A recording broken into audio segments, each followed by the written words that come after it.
Hello, എല്ലാവർക്കും യേശുക്രിസ്തുവിൻ്റെ ധന്യമുള്ള നാമത്തിൽ സ്നേഹവന്ദനം അറിയിക്കുന്നു. സ്നേഹമുള്ളവരെ, യേശുക്രിസ്തുവിൻ്റെ ധന്യമുള്ള നാമം മഹത്വരിക്കപ്പെടട്ടെ.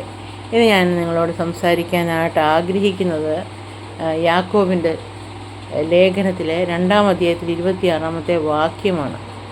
അപ്പോൾ അതിനകത്ത് എഴുതിയിരിക്കുന്നത് ഇങ്ങനെ: ആത്മാവില്ലാത്ത ശരീരം നിർജീവമായിരിക്കുന്ന പോലെ പ്രവൃത്തിയില്ലാത്ത വിശ്വാസവും നിർജീവമാകുന്നു. നമ്മുടെ ക്രിസ്ത്യ ജീവിതത്തിൻ്റെ അടിസ്ഥാനം തന്നെ എന്താണ്? വിശ്വാസമാണ്, അല്ലേ? നമ്മുടെ വിശ്വാസം അനുസരിച്ചാണ് നമ്മുടെ ജീവിതത്തിൽ ക്രിസ്ത്യ ജീവിതം മുന്നോട്ട് പോകുന്നത്. അതുപോലെ തന്നെ തുല്യ പ്രാധാന്യമുള്ള കാര്യമാണ് പ്രവൃത്തി. ഒരു നാണയത്തിൻ്റെ 2 സൈഡ് പോലെയാണ് പ്രവൃത്തിയും വിശ്വാസവും. ഒരാൾ വിശ്വാസിയാണെന്ന് പറഞ്ഞ് അയാൾക്ക് പ്രവൃത്തിയില്ലെങ്കിൽ അയാളുടെ വിശ്വാസം നിർജീവമാണ്. അതുകൊണ്ട് വിശ്വാസികളെ പലപ്പോഴും പ്രവൃത്തി വേണ്ടത്ര പരിഗണന നൽകുന്നില്ല.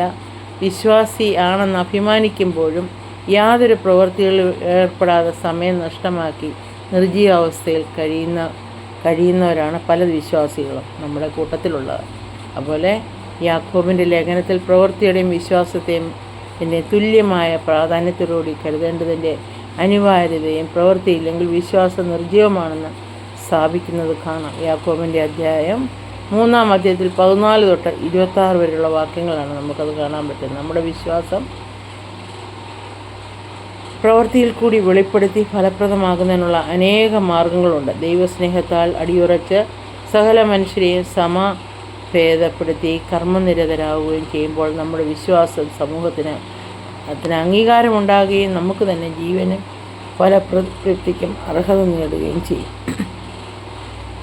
നമ്മുടെ കൂട്ടു സഹോദരങ്ങൾക്ക് നന്മ ചെയ്യുക. ഒരാൾക്ക് ഒരു സഹോദരനോ സഹോദരിയോ നഗ്നരും അഹോരവൃത്തിക്ക് വകയില്ലാത്തവരുമായിരിക്കുമ്പോൾ അവരുടെ ദേഹരക്ഷയ്ക്ക് ആവശ്യമായിട്ടുള്ള അവർക്ക് കൊടുക്കുമ്പോൾ മാത്രമാണ് നമ്മുടെ വിശ്വാസം ജീവനുള്ളതായിത്തീരുന്നത്. ഇനി യാക്കോബ് പ്രസ്താവിച്ചിരിക്കുന്നു. യാക്കോബിൻ്റെ ലേഖനത്തിലെ 2-ാമത്തെ അധ്യായത്തിലെ 15 തൊട്ട് 15-ും 16-ാമത്തെയും അധ്യായത്തിലാണ് നമുക്കിത് കാണാൻ പറ്റുന്നത്. യെരുശലേമിലെ സഭകൾക്ക് ഞെരുക്കമുണ്ടായപ്പോൾ പൗലോസ് എൻ്റെ നിർദ്ദേശപ്രകാരം കോരിന്ത്യയിലും മക്കോദോന്യയിലും അഖായിലും ഉള്ളവർ ധർമ്മശേഖരം നടക്കുകയും പൗലോസ് അത് യെരുശലേമിൽ എത്തിച്ചു കൊടുക്കുകയും ചെയ്തതായി റോമറിൻ്റെ പുസ്തകത്തിൽ നമുക്ക് 15-ാമത്തെ അധ്യായത്തിൽ 25-ാമത്തെ വാക്യത്തിൽ നമുക്ക് കാണാൻ പറ്റും. ആത്മീയ നന്മകളാൽ കൂട്ടാളികൾക്ക് ഐഹിക നന്മകൾ കൂടി കൂട്ടായ്മ കാണിക്കുവാൻ കടംപെട്ടിരിക്കുന്നു എന്നാണ് പൗലോസ് പറയുന്നത്. റോമറിൻ്റെ അധ്യായത്തിലെ 15-ാമത്തെ അധ്യായത്തിൽ 27-ാമത്തെ വാക്യത്തിലാണ് ഇത് പ്രസ്താവിച്ചിട്ടുള്ളത്. മക്കോദോന്യർ കഷ്ടത എന്ന കഠിന ശോധനയിലായിട്ടും അവരുടെ സന്തോഷ സമൃദ്ധിയിലും മഹാദാരിദ്ര്യത്തിലും ധാരാളം ഔദാര്യം കാണിക്കുവാൻ കാരണമായി തീർന്നു എന്നാണ് വായിക്കുന്നത്. 2 കൊരിന്ത്യരിലെ 8-ാം അധ്യായത്തിൽ 2-ാമത്തെ വാക്യത്തിൽ അത് പറയുന്നുണ്ട്. നമ്മുടെ സുഭിക്ഷം അവൻ്റെ ദുർഭിക്ഷണത്തിന് ഉദകമാകേണ്ട മനസ്സോടെ ഔദാര്യദാനങ്ങൾ നൽകിയാണ് നമുക്ക് ചെയ്യേണ്ടത്. യേശുക്രിസ്തു ആണെങ്കിലും പറഞ്ഞു, എനിക്ക് എൻ്റെ നാമത്തിൽ 1 ഗ്ലാസ് വെള്ളം ആർക്കെങ്കിലും കൊടുത്താൽ അത് എനിക്ക് തരുന്നത് പോലെയാകുന്നു. അപ്പോൾ നമ്മൾ ആർക്കെങ്കിലും 1 ഗ്ലാസ് വെള്ളം കൊടുത്താൽ ആ വെള്ളത്തിൻ്റെ പ്രതിഫലം ദൈവം നമുക്ക് തരും. സമൃദ്ധിയിലിരുന്നാലും ഞെരുക്കങ്ങൾ സഹായിക്കുവാൻ ശ്രമിക്കാതെ സമൃദ്ധിയിലിരിക്കുന്നവരെ ഞെരുക്കങ്ങൾ അനുഭവിക്കുന്നവരെ സഹായിക്കാൻ ശ്രമിക്കാതെ സ്വന്തം സുഖങ്ങൾക്ക് മാത്രം ലക്ഷ്യമാക്കി ജീവിക്കുന്ന അനേക വിശ്വാസികൾ നമ്മുടെ ഇടയിലുണ്ട്. ഓരോ സഭയിൽ കൂടി വരുന്നവർക്കും തന്നെ സാമ്പത്തിക നിലവാരവും വിദ്യാഭ്യാസ ഉദ്യോഗം തുടങ്ങിയ അടിസ്ഥാനത്തിൽ രൂപതിരിഞ്ഞ് കൂട്ടം കൂടുകയും സാധുക്കളെയും ദരിദ്രരെയും അവഗണിച്ചു കളയുകയും ചെയ്യുന്ന അനേക അനുഭവങ്ങൾ ഉണ്ട്. ഇത് വിശ്വാസത്തിൻ്റെ നിർജീവാവസ്ഥയാണ് കാണിക്കുന്നത്. ജീവകാരുണ്യ പ്രവർത്തനങ്ങൾ നടത്തുമ്പോൾ അവിശ്വാസികളെ പരിഗണിക്കുന്നതിനോട് വൈമുഖ്യം കാണിക്കുന്ന സംഘടനകളുണ്ട്. നമ്മുടെ പ്രവൃത്തി വിശ്വാസത്തെ വെളിപ്പെടുത്തുന്നതാകണമെങ്കിൽ പല മനുഷ്യരോടും ദയയും മനസ്സിലെയും കാട്ടേണ്ട ആവശ്യമാണ്. നമ്മുടെ പ്രവൃത്തിയാൽ നീതീകരിക്കപ്പെടുന്നു. നമ്മുടെ പ്രവൃത്തിയാൽ നമ്മൾ നീതീകരിക്കപ്പെടുന്നു. വിശ്വാസത്താൽ മാത്രമല്ല പ്രവൃത്തിയാലും അംഗീകരിക്കപ്പെടും എന്നാണ് യാക്കോബിൻ്റെ കണ്ടെത്തൽ. കാരണം പ്രവൃത്തിക്ക് വിശ്വാസത്തോളം തന്നെ പ്രാധാന്യമുണ്ട്. അബ്രഹാമിൻ്റെ ദൃഷ്ടാന്തമാണ് ഇവിടെ എടുത്തു പറഞ്ഞിരിക്കുന്നത്. അബ്രഹാമിനെ വിശ്വാസികളുടെ പിതാവ് എന്നാണ് അറിയപ്പെടുന്നത്. തൻ്റെ വിശ്വാസം അത്രമാത്രം ശക്തവും തീക്ഷ്ണവുമായിരുന്നു. ദൈവത്തിൻ്റെ വാഗ്ദത്തത്തിൽ സംശയിച്ചില്ല. ദൈവം പറഞ്ഞു, നിനക്ക് കടൽക്കരയിലെ മൺതരി നിനക്ക് എണ്ണാമോ, ആകാശത്തിലെ നക്ഷത്രങ്ങളെ നിനക്ക് എണ്ണാമോ, അതുപോലെ നിനക്ക് മക്കളെ തരും. അതുപോലെ തന്നെ ദൈവം അങ്ങനെ വാഗ്ദത്തം ചെയ്താണ്. പക്ഷേ 99 വയസ്സായിട്ടും മക്കളെ കൊടുത്തില്ല, മക്കളെ കിട്ടിയില്ല. സാറായിക്ക് 90 വയസ്സായി, മക്കളെ കൊടുത്തില്ല. വേറെ വല്ല ആൾക്കാരായിരുന്നേ, ദൈവം എനിക്ക് പൊള്ളയായ വാഗ്ദാനമാണ് തരുന്നത്, ഇത്രയും നാളായിട്ടും എനിക്ക് ദൈവം മക്കളെ തന്നില്ല, ദൈവത്തിൻ്റെ പൊള്ളയായ വാഗ്ദാനം. പക്ഷേ അബ്രഹാം അതില്ല. അബ്രഹാം ദൈവത്തിൻ്റെ വാഗ്ദാനത്തിൽ ഉറച്ച് വിശ്വസിച്ചു.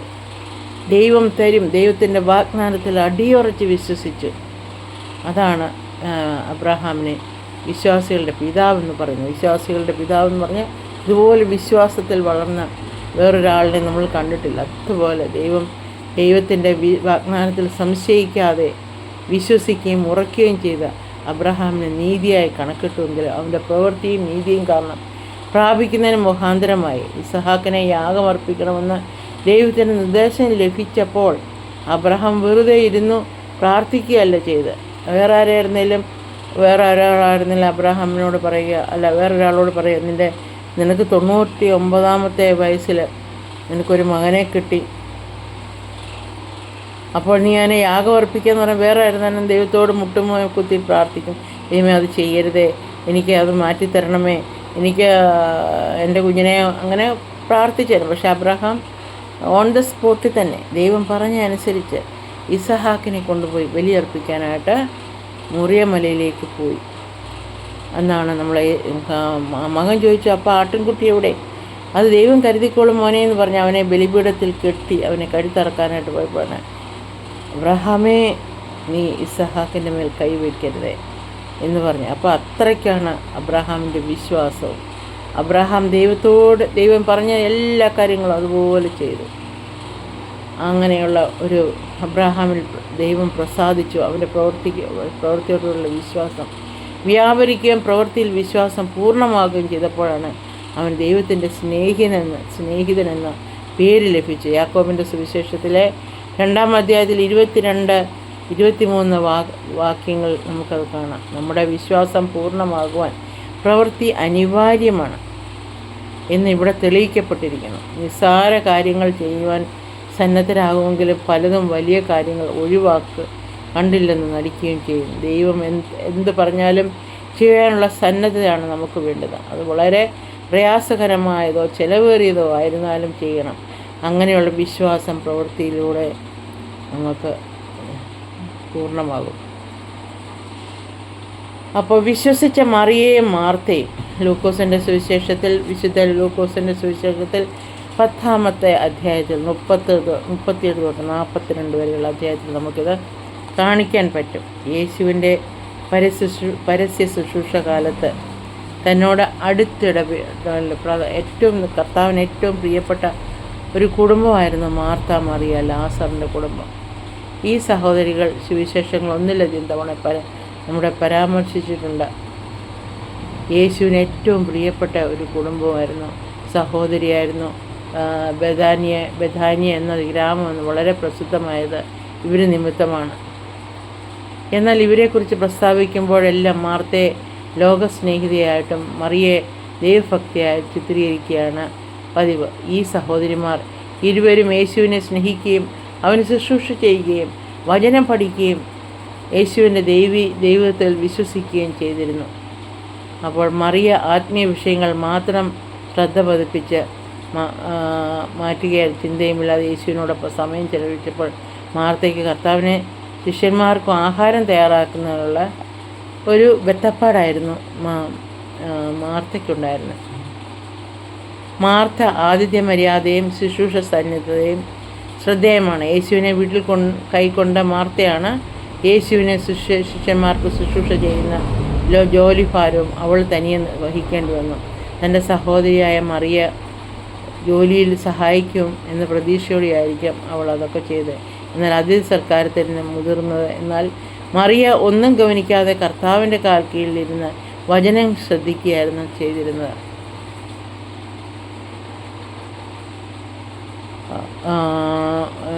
എന്നാൽ മാർത്ത അവളുടെ ദൗത്യം ഭംഗിയായി നിർവഹിച്ചു എന്ന് വേണം കരുതാനായിട്ട്. അപ്പോൾ ഇവരുടെ സഹോദരൻ മരിച്ചുപോയി. ഇവരുടെ സഹോദരൻ ലാസർ എന്ന സഹോദരൻ മരിച്ചുപോയി. അപ്പോൾ കർത്താവ് അവിടെ ഇല്ലായിരുന്നു, ദൂരെ എങ്ങാണ്ട് സ്ഥലത്തായിരുന്നു. കർത്താവിനെ വിവരം അറിയിച്ചു. കർത്താവ് ലാസർ മരിച്ചടക്കപ്പെട്ട സാഹചര്യത്തിൽ യേശു വരുന്നുവെന്ന് കേട്ടപ്പോൾ അവനെ എതിരേൽപ്പാൻ ചെന്നത് മാർത്തയാണ്. മറിയ വീട്ടിലിരുന്നതേ ഉള്ളൂ. യോഹന്നാൻ്റെ സുവിശേഷത്തിൽ 11-ാമത്തെ അധ്യായത്തിൽ ഇത് പറയുന്നുണ്ട്. യേശുവും മാർത്തയും തമ്മിലുള്ള സംഭാഷണത്തിൽ നിന്നും അവർക്കുള്ള വചനജ്ഞാനം ഗ്രഹിക്കാം.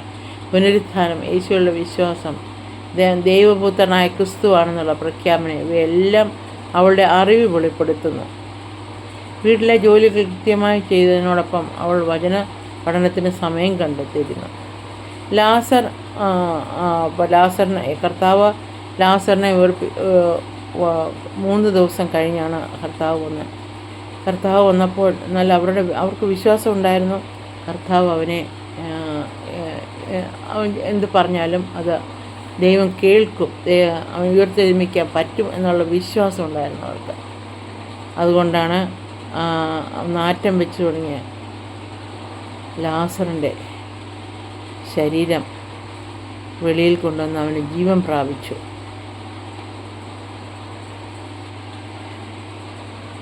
അങ്ങനെ കർത്താവ് അവർ അതിൽ വിശ്വസിച്ചത് കൊണ്ട് മാത്രമാണ് അവരത് വിശ്വസിക്കുകയും കർത്താവിനത് സാധിക്കുമെന്ന് അതിയായി വിശ്വസിച്ചു. അവരുടെ വിശ്വാസം ആണ്, വിശ്വാസത്താലാണ് ആ വിശ്വാസം. പിന്നെ കർത്താവ് ലാസറിനെ ഉയർത്തെഴുന്നേൽപ്പിക്കുകയും ചെയ്തു. ദൈവഭക്തിയിലും ദൈവത്തിന് കൊടുക്കുന്നതിലും മുന്നിട്ട് നിൽക്കുന്നത് സ്ത്രീകളാണ്. കുടുംബത്തിൻ്റെ ഇതര കാര്യങ്ങളിലെ ദൈവീയ വിഷയത്തിലും സ്ത്രീ മുന്നോട്ടിറങ്ങിയാൽ മാത്രമേ കാര്യങ്ങൾ യഥോചിതം നടക്കുകയുള്ളൂ. വിവിധ വിഷയങ്ങൾ ഉൾപ്പെടുത്തിയിരിക്കുന്ന പുരുഷന്മാർക്ക് ഒരുപക്ഷെ ആഗ്രഹമുണ്ടെങ്കിൽ പോലും നടന്നെന്ന് വരുന്നില്ല. പരിമള തൈലവുമായി യേശു ഇരുന്ന സ്ഥലത്ത് വന്ന മറിയുടെ സമർപ്പണം സന്നദ്ധമാണ്, നാം മാതൃകയാക്കേണ്ടതാണ്. അവളെ സഹായിക്കുവാനോ പ്രോത്സാഹിപ്പിക്കാനോ ആരും ഉണ്ടായിരുന്നില്ല. ശാസിക്കുവാനും പരിഹസിക്കുവാനും ശിഷ്യന്മാർ ഉൾപ്പെടെ രംഗത്തുണ്ടായിരുന്നു. താനും എന്തിലും അവൾ വിലയേറിയ സമ്പാദ്യം പൂർണ്ണ ഹൃദയത്തോടെ രക്ഷകന് സമർപ്പിച്ചു. അവർ പറയുന്നുണ്ട്, ഈ വിലയേറിയ ഈ തൈലം വിറ്റ് ദരിദ്രർക്ക് കൊടുക്കല്ലോ എന്ന് പറയുന്നുണ്ട്. ആ വിലയേറിയ തൈലം അവൾ കർത്താവിൻ്റെ കാൽക്കൽ ഒഴിച്ച് തലമുടി കൊണ്ട് തോർത്തുകയാണ്. അപ്പോൾ കർത്താവ് അവളെ വിടുക, അവളെൻ്റെ കർത്താവ് എൻ്റെ ശവസംസ്കാരത്തിന് മുന്നോടിയായിട്ട് അവൾ ചെയ്യുകയാണെന്നാണ് കർത്താവ് പറഞ്ഞത്. വാസ്തവത്തിൽ എന്താണ് പാഴ്ചിലവ്? ക്ഷണികമായ ഈ സൗകര്യങ്ങൾക്ക് വേണ്ടി ചെലവഴിക്കുന്ന പണവും അധ്വാനവും സമയവുമൊക്കെ ഇവയിൽ നിന്ന് നിലനിൽക്കുന്ന നന്മകൾ എന്തെങ്കിലും പ്രതീക്ഷിക്കാനാവുമോ? ഏത് നിമിഷവും തകർന്നടിയാവുന്നതല്ല നമ്മുടെ ഈ ലോകത്തിലെ സമ്പാദ്യങ്ങളും പ്രശസ്തിയും പ്രതാപവും എല്ലാം. വലിയ പ്രതീക്ഷയോടെ വളർത്തുന്ന മക്കളിൽ നിന്ന് പോലും യാതൊരു പ്രതീക്ഷിക്കാൻ വകയില്ലാത്ത കാലമാണിത്.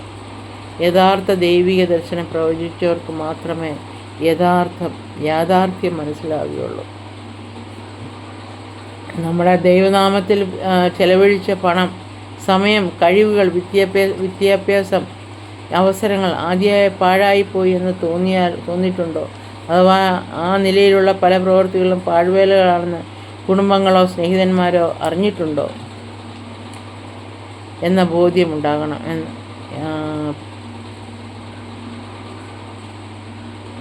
അതോർത്ത് ദുഃഖിക്കേണ്ട. ദൈവത്തിന് വേണ്ടിയുള്ള ആ ഒരു ചെറിയ കാര്യം പോലും നിത്യതയിൽ പ്രതിഫലം ലഭിക്കുവാൻ ഇടയാകും. നമ്മൾ ചെയ്യുന്ന ഓരോ പ്രവൃത്തിയും നമ്മുടെ നിത്യതയിൽ നമുക്ക് പ്രതിഫലം ലഭിക്കും.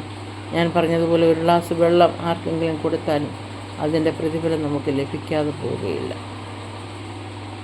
നമ്മുടെ വിശ്വാസം പ്രവൃത്തിയോടുകൂടിയാണെങ്കിൽ മാത്രമേ ദൈവസന്നിധിയിൽ അംഗീകരിക്കപ്പെടുകയുള്ളൂ. ജീവപര്യന്തം വിശ്വാസി എന്ന പേരറിയപ്പെടുമ്പോഴും പ്രവൃത്തിയില്ലാത്തതിനാൽ നിഷ്ഫലം നിർജീവമായി തീരുകയും ചെയ്താൽ വിശ്വാസ ജീവിതം നയിച്ചതുകൊണ്ട് യാതൊരു പ്രയോജനവുമില്ല. ആകയാൽ കർത്താവിന് വേണ്ടി പ്രവർത്തിക്കുവാൻ ലഭിക്കുന്ന അവസരങ്ങൾ പാഴാക്കാതെ നമുക്ക് എന്ത് ചെയ്യാനാവുമെന്ന് കണ്ടെത്തി കഴിവിൻ്റെ പരമാവധി നമ്മൾ നിരതരാകണം. നമ്മുടെ പ്രവൃത്തിയാണ്. വിശ്വാസം മാത്രം പോരാ, പ്രവൃത്തിയും വേണം. അത് രണ്ടും കൂടി ഒന്നിക്കുമ്പോൾ മാത്രമേ നമുക്ക് അതിനകത്ത് പൂർണ്ണ വിജയം വരുത്തുവാൻ കഴിയുകയുള്ളൂ. നമ്മൾ ചെയ്യുന്ന ഓരോ പ്രവൃത്തിയും നമ്മുടെ നിത്യതയിൽ നമുക്കത് പ്രതിഫലം നമുക്ക് ലഭിക്കും. അതുപോലെ പ്രവൃത്തിയില്ലാത്ത വിശ്വാസം വെറും നിർജീവമാണ്. അതുകൊണ്ട് അത് സ്വർഗത്തിൽ അംഗീകരിക്കപ്പെടുകയില്ല. എനിക്ക് വിശ്വാസി എന്നുള്ള ഒരു പേരുണ്ട്, പക്ഷേ നിൻ്റെ പ്രവൃത്തി ഇല്ലാത്തൊരു വിശ്വാസമാണ്, അതൊരിക്കലും സ്വർഗത്തിൽ അംഗീകരിക്കുകയില്ല. നമ്മൾ ചെയ്യുന്ന എല്ലാ പ്രവൃത്തികളും സ്വർഗത്തിൽ അത് അംഗീകരിക്കപ്പെടും. നമ്മുടെ നിത്യതയിൽ അതിൻ്റെ പ്രതിഫലം നമുക്ക് കിട്ടും. അപ്പോൾ എല്ലാവരും വിശ്വാസം മാത്രം പോരാ, പ്രവൃത്തിയിലും നമ്മൾ മുന്നേറി ജീവിക്കുക. അതാണ് നമ്മൾ ചെയ്യേണ്ടത്. അപ്പോൾ എല്ലാവർക്കും നന്ദി പറയുന്നു. എൻ്റെ വീഡിയോ കണ്ട എല്ലാ കൂട്ടുകാർക്കും thanks for watching my video. ദൈവം നിങ്ങളെ സമർത്ഥമായിട്ട് അനുഗ്രഹിക്കട്ടെ. ദൈവം നിങ്ങളെയും എന്നെയും സമർത്ഥമായിട്ട് അനുഗ്രഹിക്കട്ടെ. God bless you all. Bye bye.